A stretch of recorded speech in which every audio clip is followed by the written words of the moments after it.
नमस्कार प्यारे विद्यार्थियों, कैसे हो आप सब? कुशल मंगल। तो मैं दीपक कुमार, हिंदी अध्यापक, सरकारी मिडिल स्कूल मानवाला, जिला बठिंडा से लेकर उपस्थित हूँ 8वीं कक्षा का पाठ 2 पिंजरे का शेर। तो कहानी शुरू करते हैं। पुराने समय की बात है, तब भारत अनेक राज्यों में बटा हुआ था। इन्हीं राज्यों में मगध राज्य सबसे शक्तिशाली समझा जाता था।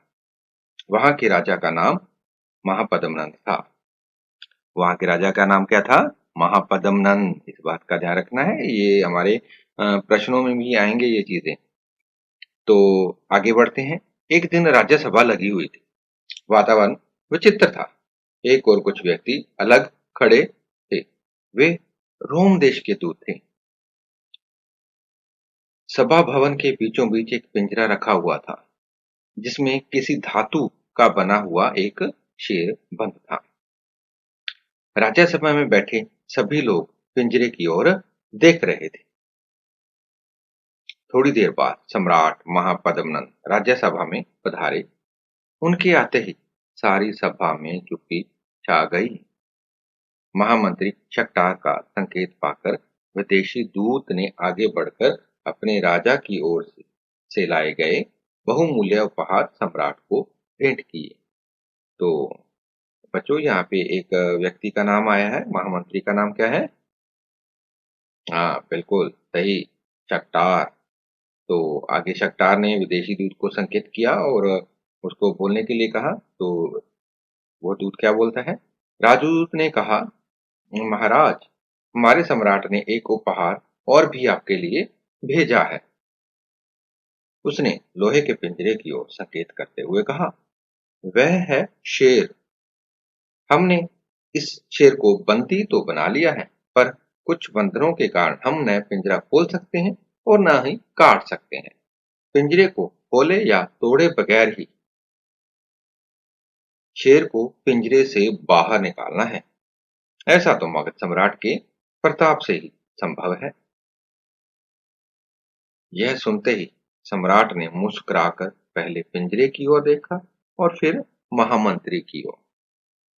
सम्राट का संकेत पाकर महामंत्री ने राज्यसभा में यह घोषणा की, सभा में बैठे सभी व्यक्ति इस पिंजरे को देखें और बिना पिंजरा खोले या तोड़े शेर को बाहर निकालें।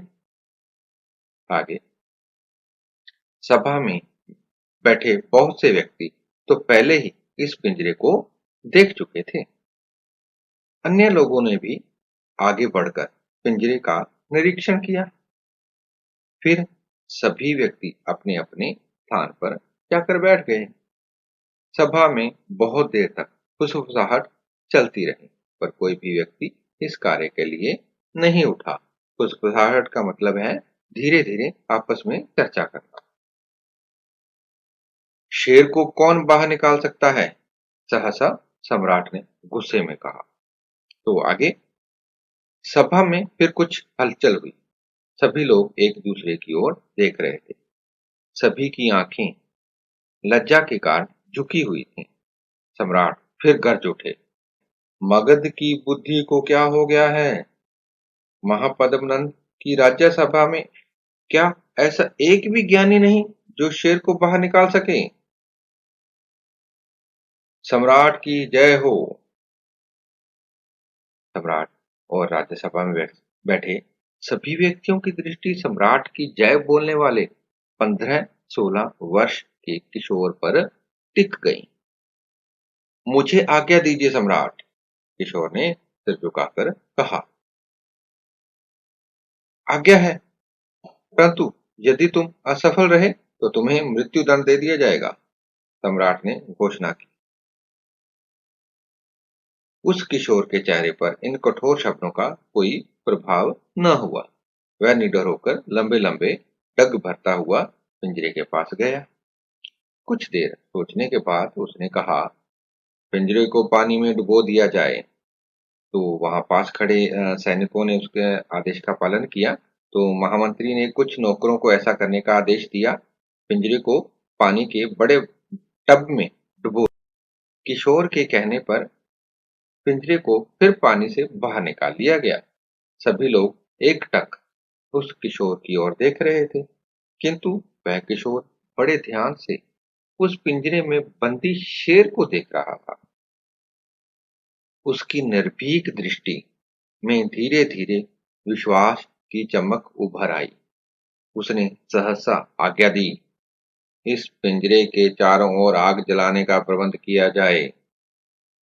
यहाँ पे एक शब्द आया निर्भीक। निर्भीक का मतलब जिसके अंदर किसी प्रकार का डर नहीं है। दृष्टि यानी कि देखना। आगे, किशोर की आज्ञा पाते ही नौकरों ने पिंजरे के चारों ओर आग लगा दी। सभा में सन्नाटा छा गया। सभी की सांसें रुक गईं। हर व्यक्ति एकटक पिंजरे की ओर देख रहा था। किशोर भी अपलक दृष्टि से उस शेर को घूर रहा था। सहसा उसने देखा कि शेर की मूर्ति के माथे पर धीरे-धीरे गीली सी चमक उभरी और देखते ही देखते पिघली हुई चांदी की सी बूंदें धरती पर आ गिरी। किशोर ने मुस्कुराते हुए कहा, वह देखिए महामंत्री। महामंत्री ने भी उस ओर ध्यान से देखा। अब उनकी समझ में सब कुछ आ गया। वह समझ गए कि शेर सीसा धातु का बना हुआ है। इस कारण थोड़ी सी गर्मी से ही पिघलने लगा। लोहे का पिंजरा ज्यों का त्यों पड़ा है। देखते ही देखते पिंजरे का शेर पिघलकर धरती पर फैल गया। किशोर ने सम्राट के आगे सिर झुकाकर कहा, महाराज, शेर पिंजरे से बाहर आ गया है। सम्राट ने गर्व से दूत की ओर देखते हुए कहा, दूत, अपने राजा से कहना कि हमारे प्रताप के कारण शेर पिघलकर बाहर आ गया है। यह शेर केवल पिंजरे का शेर था। पिंजरे के बिना इसका कोई अस्तित्व नहीं है। फिर महामंत्री को आदेश दिया, इस किशोर को पुरस्कार दिया जाए। इतना कहकर सम्राट उठकर चले गए। सभा में कोलाहल सा मच गया। बच्चों, यही किशोर बड़ा होकर चंद्रगुप्त मौर्य के नाम से प्रसिद्ध हुआ। उसने उत्तरी भारत के सभी छोटे-छोटे राज्यों को एक सूत्र में पिरो दिया और एक सुदृढ़ साम्राज्य की नींव रखी। बच्चों, तो पता चला कि यह किशोर जो था उसका असली नाम क्या था? चंद्रगुप्त मौर्य। और इसने जो अपना साम्राज्य स्थापित किया था वो आज से लगभग 2300 साल पहले स्थापित किया था। तो ये कहानी हमारे इतिहास के साथ जुड़ी हुई है। तो इस कहानी को ध्यान से दोबारा देखना है, पढ़ना है, सुनना है। ठीक है? तो आगे हम इस पाठ के अभ्यास भाग है उसका हल करेंगे। तो आप अपनी अभ्यास पुस्तिकाएं यानी कि अपनी कापियां निकाल लें और उन कापियों पर जो जो मैं बातें बताता जाऊंगा नोट करते जाएं, लिखते जाएं। तो लो बच्चों, अब पाठ 2 पिंजरे का शेर अभ्यास भाग हल सहित। तो पहला जो प्रश्न हमारा है वह है पंजाबी से हिंदी। तो आपने सिर्फ इस पंजाबी हिंदी को अपनी पुस्तिका पर उतारना है। तो मैं एक बार आपके लिए यह सारे शब्द पढ़ दे रहा हूँ। नीचे गुरुमुखी और देवनागरी लिपि में दिए गए शब्दों को पढ़ें और हिंदी शब्दों को लिखने का अभ्यास करें। तो फुसफुसाहट, फुसफुसाहट, नी, नींव, सूत्र, सूत, वचित, वचित, साम्राज्य, साम्राज्य, पुरस्कार, पुरस्कार। आगे प्रश्न 2 है। नीचे एक ही अर्थ के लिए पंजाबी और हिंदी भाषा में शब्द दिए गए हैं। इन्हें ध्यान से पढ़ें और हिंदी शब्दों को लिखने का अभ्यास करें। तो बच्चों, यहाँ पे जो शब्द दिए गए हैं उनका अर्थ समान, बनावट उनकी अलग है। बनावट यानी कि उसको हम कीमती भी लिख सकते हैं, लेकिन यहाँ कीमती को बहुमूल्य लिखा गया है। आप समझ गए होंगे। तो आगे चल बढ़ते हैं। बिना अख चमके अपलक मौत दी सजा मृत्युदंड होन अस्तित्व कदम डग कदम शोर कोलाहल निडर निर्भीक निरीक्षण निरीक्षण चुपचां सन्नाटा। आगे शब्द है मजबूत सुदृढ़। तो आगे चलते हैं। प्रश्न नंबर 3 शब्दार्थ। दूत हरकारा एक जगह से दूसरी जगह संदेश पहुंचाने वाला, उसको दूत कहा जाता है। आगे निरीक्षण निरीक्षण यानी कि जांच पड़ताल करना या फिर गौर से देखना। आप अध्यापक आपका जो प्रश्न पत्र है आप जो देखकर हल करके आते हैं तो बड़े ध्यान से उनका निरीक्षण करते हैं, तो वही निरीक्षण है। फुसफुसाहट बहुत ही धीमी आवाज में बोलना। सीसा आपको बता चुका हूं, एक धातु तो धीमे तापमान पर ही पिघल जाती है। आगे है प्रश्न नंबर 4 उपयुक्त शब्द भरकर वाक्य पूरे करें। तो पहला जो शब्द है पहला वाक्य है क। यहाँ पे मैंने खाली स्थान भरे हुए हैं, तो आप इनको उतारते जाएं, देखते जाएं। मगध राज्य सबसे शक्तिशाली समझा जाता था। दूसरा खाली स्थान है पिंजरे को खोले या हाँ बिल्कुल सही, तोड़े बगैर शेर को पिंजरे से बाहर निकालना है। आगे ग नौकरों ने पिंजरे के चारों ओर आग लगा दी। आगे चौथा घ पिंजरे का शेर पिघलकर धरती पर फैल गया। आगे बच्चों प्रश्नों के उत्तर हैं, तो नोट कर लीजिए। प्रश्न 5 इन प्रश्नों के उत्तर एक या दो वाक्यों में लिखें। पहला प्रश्न महापद्म नंद के दरबार में किस देश के दूत आए। उत्तर लिखें महापद्म नंद के दरबार में रोम देश के दूत आए थे। आगे दूसरा प्रश्न रोम के राजदूत मगध सम्राट के लिए क्या लाए थे। क्या लाए थे। रोम के राजदूत मगध सम्राट के लिए पिंजरे में एक शेर लेकर आए थे। तो आगे ग सम्राट महापद्मनंद के मंत्री का नाम क्या था। तो आपको बता दिया था सम्राट महापद्मनंद के मंत्री का नाम शक्तार था। आगे प्रश्न घ चौथा शेर किस धातु का बना हुआ था। उत्तर लिखिए शेर सीसा धातु का बना हुआ था। आगे पांचवा प्रश्न न शेर को पिंजरे से निकालने वाला किशोर बड़ा होकर किस नाम से प्रसिद्ध हुआ। उत्तर है वह किशोर बड़ा होकर चंद्रगुप्त मौर्य के नाम से प्रसिद्ध हुआ। आगे प्रश्न च छठा पिंजरा किस धातु से बना था। बड़ा ही आसान प्रश्न है। उत्तर लिखिए पिंजरा लोहा धातु से बना था, इसलिए तो वह थोड़ी सी गर्मी से पिघला नहीं। आगे प्रश्न 6 इन प्रश्नों के उत्तर 4-5 वाक्यों में लिखें। तो पहला प्रश्न क रोम के राजदूत ने पिंजरे के शेर को बाहर निकालने की क्या शर्त बताई। उत्तर रोम के राजदूत ने पिंजरे के शेर को बाहर निकालने के लिए यह शर्त बताई कि न तो पिंजरा खोलना है और न ही इसे काटना है। इसे खोले या तोड़े बगैर ही शेर को पिंजरे से बाहर निकालना है।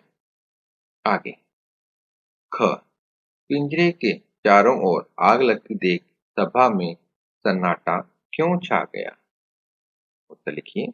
सभा में सन्नाटा इसलिए छा गया क्योंकि सभी लोग जानना चाहते थे कि यह पिंजरे के चारों ओर आग लगाने से शेर कैसे पिंजरे से बाहर निकलेगा।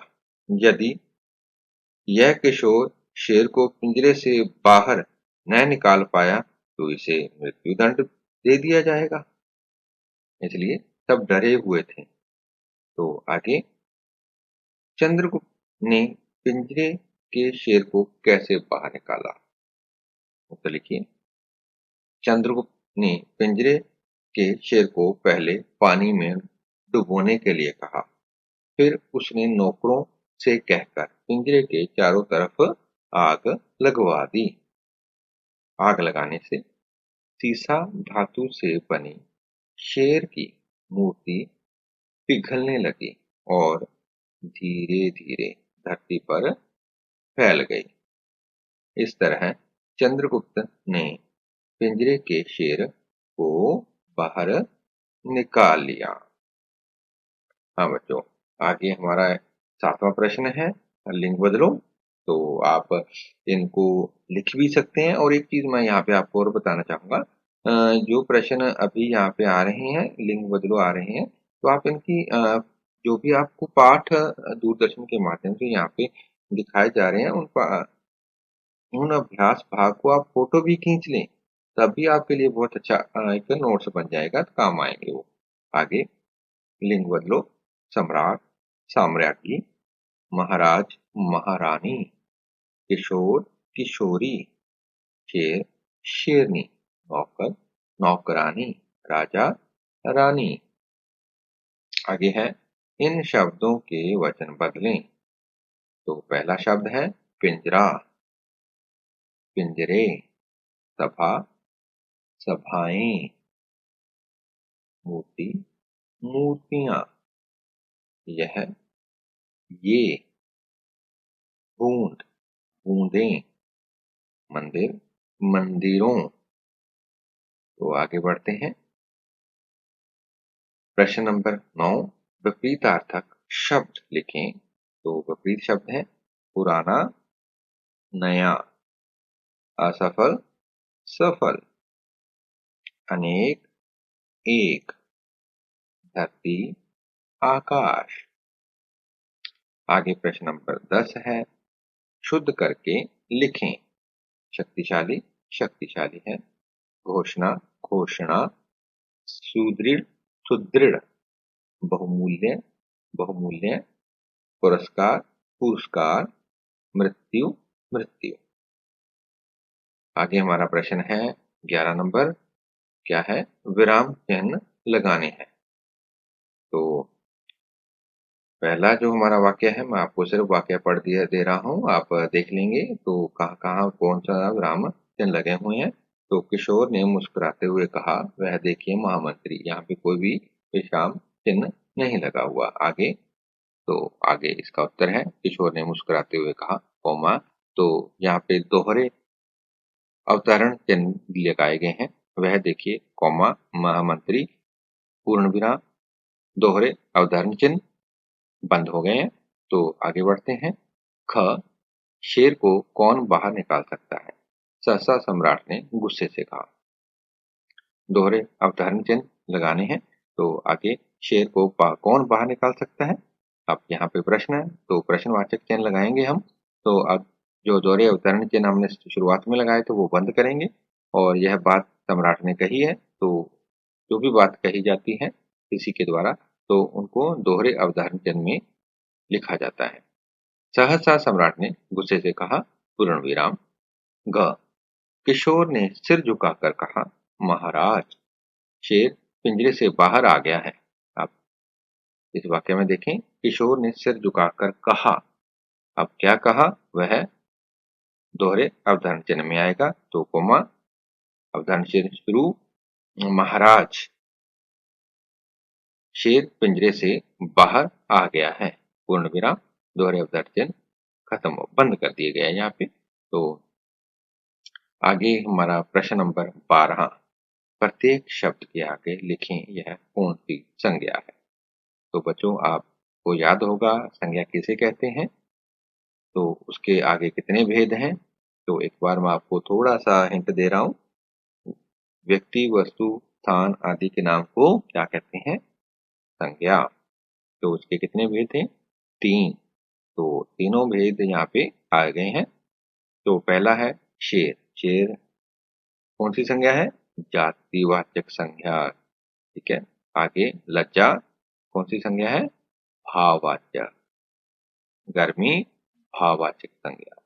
किशोर जातिवाचक संज्ञा। पानी जातिवाचक संज्ञा।